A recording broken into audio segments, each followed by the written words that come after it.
Did you know this about Brave? Merida's 1,500 strands of curly hair caused Pixar to develop 2 new software programs over the span of 3 years in order to get them all to move authentically with the rest of her character. And I thought my hair was difficult. Did you notice this in The Incredibles? Helen comes to Bob's rescue and punches Mirage after catching the two of them in an embrace. Did you happen to notice she wasn't only aiming for Mirage? Bob sure noticed. That's why he dodged her. Did you know this about The Lion King? When Simba tells Timon that they need live bait, Timon replies, "What do you want me to do? Dress and drag and do the hula?" The line was improvised by the actor Nathan Lane, and the directors liked it so much they kept it in the movie. Did you notice this about Finding Dory? If you look at the flashback scene where Marlin and Dory meet and compare it to the scene in Finding Nemo, you'll notice some interesting design differences between the two. This is thanks to the technological improvements during the 13-year gap between the two films.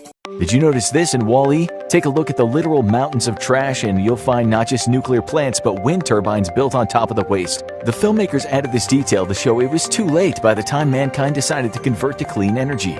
Did you notice this in Aladdin? Keep track of the flower Aladdin gives Jasmine during A Whole New World. She wears it in her hair, but later you can find it in a vase on her vanity. She must like the guy or something.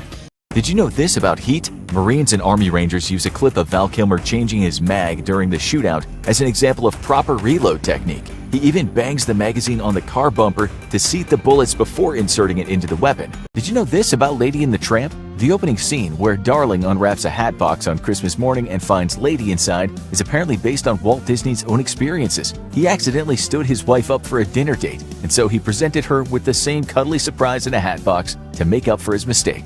Did you know this about Moana? There's a reason Maui signs Moana's oar with his fishhook and a heart. It's because Polynesian cultures did not have an alphabet-based writing system and wouldn't have one until the 19th century when they came into contact with Europeans. Did you see this in Shrek 2? Fiona has some moves, special moves that is. In her fight scene, she performs 2 fighting moves made famous by characters from the Street Fighter series of video games, Chun-Li's spinning bird kick and Ryu's dragon punch. Did you catch this in Anchorman? Ron Burgundy is always complaining about not understanding Spanish. When the ladies conspire against them, they're eating at a restaurant called Escupimos en su alimento. Translation, we spit in your food.